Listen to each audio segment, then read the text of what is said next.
नमस्कार मित्रों, भगवत चर्चा में एक बार फिर आप सबका स्वागत है। हम लोग भगवत गीता के 18वें अध्याय के 12वें श्लोक पे कल चर्चा कर रहे थे। इस 18वें अध्याय का जो अंतिम अध्याय है, नाम है मोक्ष संन्यास योग, यानी कि वह संन्यास जो मोक्ष दे और उस परम पिता से योग करा दे। वास्तव में योग का जो अर्थ है अध्यात्म के क्षेत्र में, वह अर्थ ही है परम स्थिति, जिसके बाद कोई स्थिति नहीं होती, न ज्ञान की, न आनंद की और न ही किसी और बात की। तो मोक्ष संन्यास योग, जो कि हमारे सनातन धर्म के 4 पुरुषार्थों में आखिरी पुरुषार्थ है मोक्ष, इसी विषय को लेकर के आखिरी अध्याय है।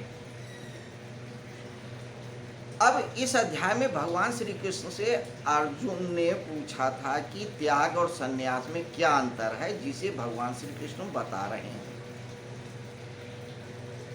उसी संदर्भ में ये बात कहा कि त्याग व्यक्ति किस चीज का करे, वस्तु का करे, कोई अर्थ नहीं है। अर्थ है त्याग का भाव का, अहंकार का त्याग, इच्छा का त्याग, किसी भी चीज से जो मोह है उसका त्याग, वही असली संन्यास है, वही मोक्ष का रास्ता है। और जो बंधन होते हैं कर्म की वजह से होते हैं। तो ये कर्म किस प्रकार से बंधन होते हैं, कितने प्रकार के होते हैं, कैसे फल देते हैं, उसी पे ये 12वां श्लोक है। श्लोक पे कल हमने चर्चा किया था, श्लोक पढ़ा था, शब्दार्थ पढ़ा था। आज उस पे थोड़ा सा हम और चर्चा करेंगे। सामान्यतः हम लोग एक श्लोक पे चर्चा करते हैं, लेकिन चूंकि यह श्लोक बहुत महत्वपूर्ण है, इसलिए आज फिर उसी पे चर्चा करेंगे। 13वां श्लोक कल लेंगे। तो श्लोक को फिर से पढ़ लेते हैं। श्लोक कहता, अनिष्टम इष्टम मिश्रम च त्रिविधम कर्मणा फलम भवत्यागिनाम प्रियत न तु सन्यासिनाम क्वचित। कर्म फल का त्याग न करने वाले मनुष्यों को कर्मों का इष्ट, अनिष्ट और मिश्रित 3 प्रकार के फल मिलते हैं, और जो कर्म फल को ही त्याग देते हैं उनको कोई फल नहीं भोगना पड़ता, कोई परिणाम नहीं भोगना पड़ता। यानी कि कर्म करते समय अगर आप उसके परिणाम पे कोई दृष्टि न रखो तो कोई फल नहीं मिलेगा। बंधन ही इसीलिए होता है क्योंकि कर्म हम कामना के द्वारा करते हैं। और अगर मान लो आपने कामना के द्वारा कर्म किया तो कैसे फल देता है, वही बता रहे हैं। तो 3 प्रकार के फल देता है। कहते हैं इष्ट, अनिष्ट और मिश्रित। इष्ट मतलब जो आपके फेवर में हो, आपको पसंद आए। अनिष्ट जो आपके फेवर में न हो, आपको पसंद ना आए, आपका नुकसान करे। मिश्रित कि वो कभी अच्छा है कभी बुरा है, अच्छा भी हो सकता था बुरा भी हो सकता था, ये दोनों मिल जाए। ये 3 प्रकार के फल मिलते हैं। अब 3 प्रकार के जो फल मिलते हैं, इनको भी आप 3 तरह से समझ सकते हैं। वे होते हैं क्रियमाण कर्म, मतलब जो फल होते हैं वो कर्म की वजह से मिलते हैं, और कर्म भी 3 प्रकार के होते हैं। एक होते क्रियमाण, एक होते हैं संचित, और तीसरा होता है प्रारब्ध। क्रियमाण, संचित और प्रारब्ध कर्म, जो भी क्रिया हम करते हैं और कोई कामना लेके करते हैं तो वो कर्म में बदल जाता है। और वो कर्म 3 प्रकार के हैं, क्रियमाण, संचित और प्रारब्ध। क्रियमाण उस कर्म को करते हैं जो अभी हम कर रहे हैं, निर्माण कर रहे हैं, क्रिया का निर्माण कर रहे हैं। क्रियमाण का अर्थ क्या हुआ, क्रिया का निर्माण, कि हम कोई ऐसी क्रिया कर रहे हैं जिसमें कोई कामना है, और जो कामना युक्त क्रिया है वो कर्म है। कैसा कर्म है? क्रियमाण, यानी कि उससे, उस क्रिया से हमने एक और कर्म को जन्म दे दिया, उसके प्रत्युत्तर में कुछ और कर्म होगा या उसका कोई और फल मिलेगा, ऐसा कर्म क्रियमाण। जो भी हम कर्म करते हैं उसका फल मिलता है, तुरंत मिल जाता है। जैसे आपने दीवार पे हाथ मारा तो दीवार को चोट लगी, आपने किसी को गाली दिया, उसने भी आपको गाली दिया, आपको बुरा भला कहा, लड़ाई झगड़ा किया, वो तुरंत आपका फल मिला। दूसरा है संचित कर्म। आप कोई कर्म करते चले जा रहे हैं और वो बाद में फल मिलेगा।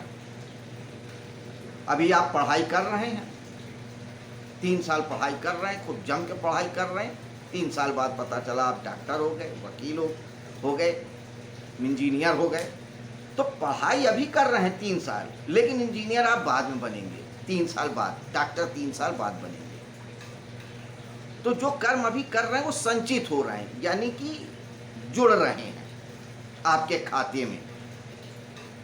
संचय करना मतलब जोड़ना, जमा करना। तो जो कर्म आप करते हैं वो संचित होते जाते हैं, बहुत सारे कर्म, और फिर आगे चल के फल देते हैं, तुरंत नहीं फल देते, वे संचित कर्म हैं। तीसरे प्रारब्ध होता है। तीसरे प्रकार का जो होता है, कर्म करते हैं उसका फल आप कहें प्रारब्ध है। अब आपने कोई कर्म किया, तुरंत फल मिल गया। कुछ कैसे कर्म है कि आपने अभी कर्म किया, कुछ सालों बाद आपको फल मिला। कुछ ऐसे भी कर्म होते हैं कि उनको फल ना अभी मिला, ना कुछ सालों बाद मिला, ना इस जन्म में मिला। हो सकता है अगले जन्म मिले, हो सकता है उसके बाद के जन्म मिले। तो कुछ ऐसे कर्म होते हैं जिनके फल अनुकूल या प्रतिकूल परिस्थितियां, यानी उस कर्म को जब फल देने की परिस्थिति आएगी तब मिलेगा, ऐसे नहीं मिलता है। जब वो परिस्थितियां बनेगी तभी फल मिलेगा।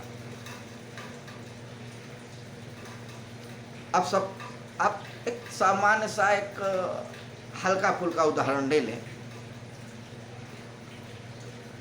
आपने किसी को उधार दिया, भूल गए आप, याद ही नहीं है, छोटा से अमाउंट दिया हो या बड़ा दिया हो, याद नहीं रहा, बह रहा चल रहा है।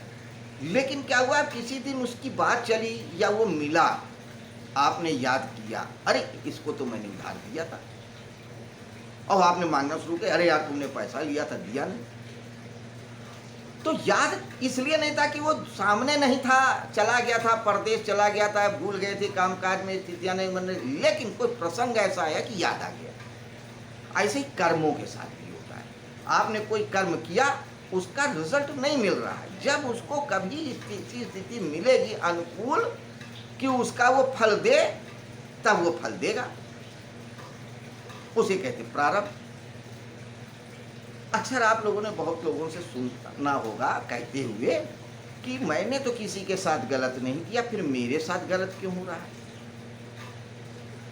ऐसा इसलिए हो सकता है कि आपने किसी जन्म में गलत किया हो, अब आपको वो मेमोरी में तो है नहीं, आपको पिछला जन्म ही नहीं याद है, लेकिन आपके जो सूक्ष्म शरीर हैं उसको याद रहता है, मन को याद रहता है, प्रकृति को याद रहता है। तो जो उसका फल है वो अब मिल रहा है, वही है प्रारब्ध। तो संचित कर्म, क्रियमाण कर्म और प्रारब्ध कर्म, ये जो है आपके 3 प्रकार के फल मिलते हैं।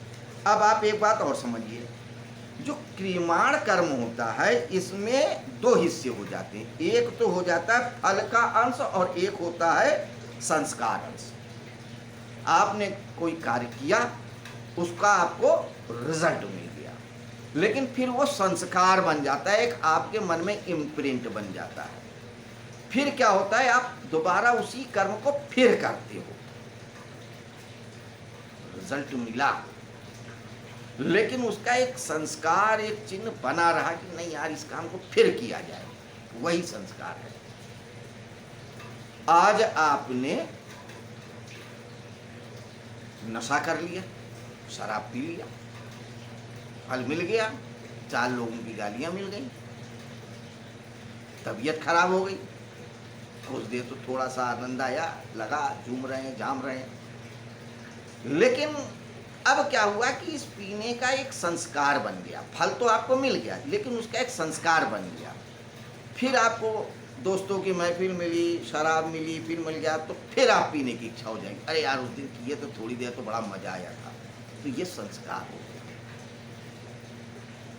आप मंदिर में गए, नहीं जाते थे, एक दिन गए, मंदिर में भजन हो रहा है, कीर्तन हो रहा है, प्रवचन हो रहा है, बड़ा आनंद आया।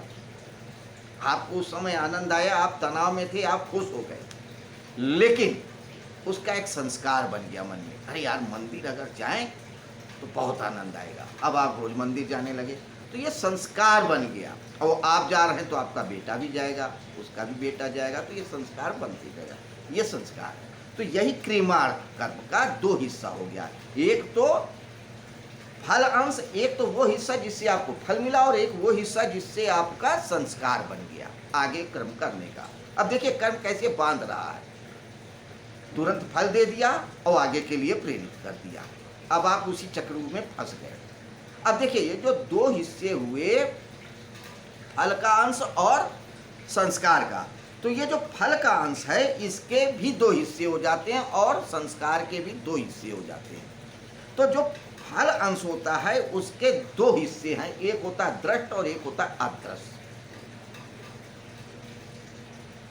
एक होता है दृष्ट, एक होता है अदृष्ट। जो रिजल्ट मिल रहा है वो तुरंत दिख भी जाता है, और कुछ ऐसे रिजल्ट होते हैं जो दिखते ही नहीं।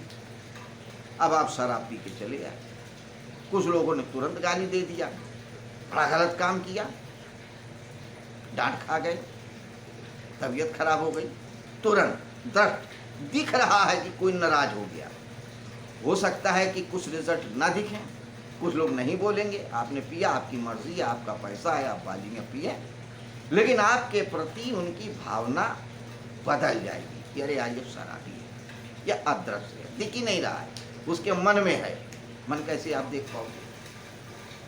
आप मंदिर गए, बड़ा आनंद आया, ये तुरंत मिल गया, दृश्य, प्रसाद मिला, भोग मिला, भजन सुना, कीर्तन सुना, ये दृष्ट है।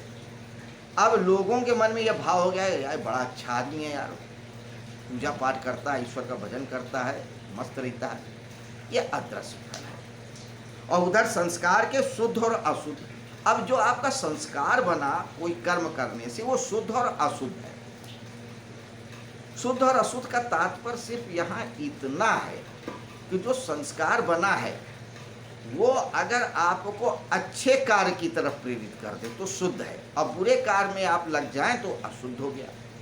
अब मान लो कोई अच्छा काम किया, आप मंदिर ही जाना करना शुरू कर दिए, अब वो संस्कार बन गया। लेकिन अब मंदिर जा कर के आप मंदिर में चढ़ावे पे नज़र लगाने लगे, वहाँ राजनीति करने लगे, वहाँ कुछ और करने लगे, तो ये अशुद्ध हो गया क्रिया।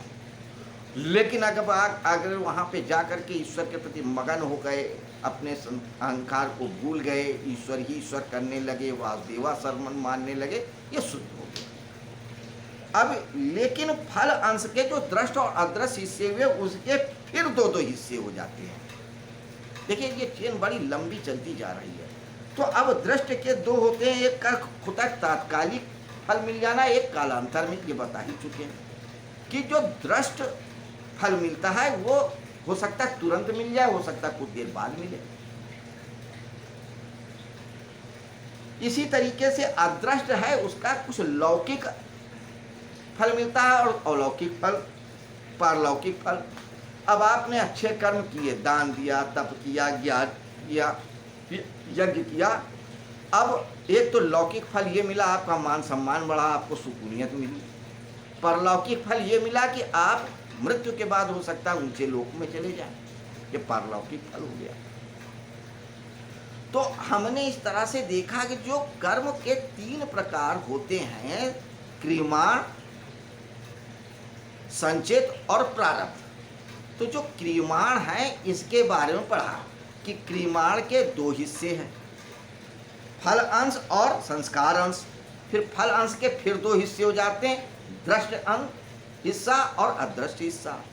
दृष्ट के भी दो हिस्से हो जाते हैं, एक तात्कालिक फल वाला और एक बाद में फल मिलने वाला कालांतरिक। और अदृष्ट के दो हिस्से होते हैं, जिसमें एक लौकिक फल होता है और एक पारलौकिक।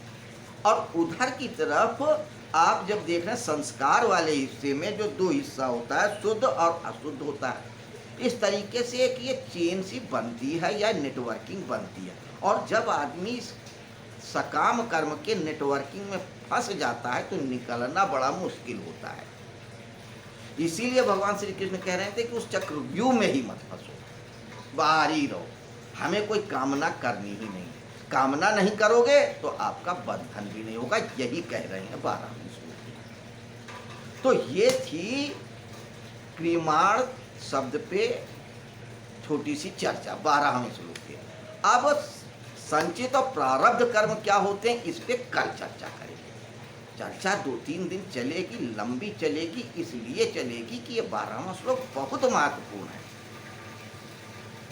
इसको समझना जरूरी है।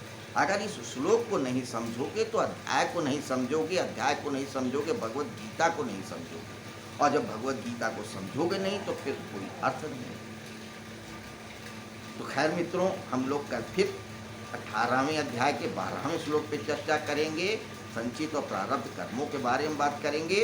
आज यहीं पे समाप्त करते हैं इस चर्चा को, इस बात को याद करके कि 18 अध्याय होते हैं, 700 श्लोक होते हैं इस भगवत गीता में। कल तक के लिए नमस्कार, शुभ रात्रि।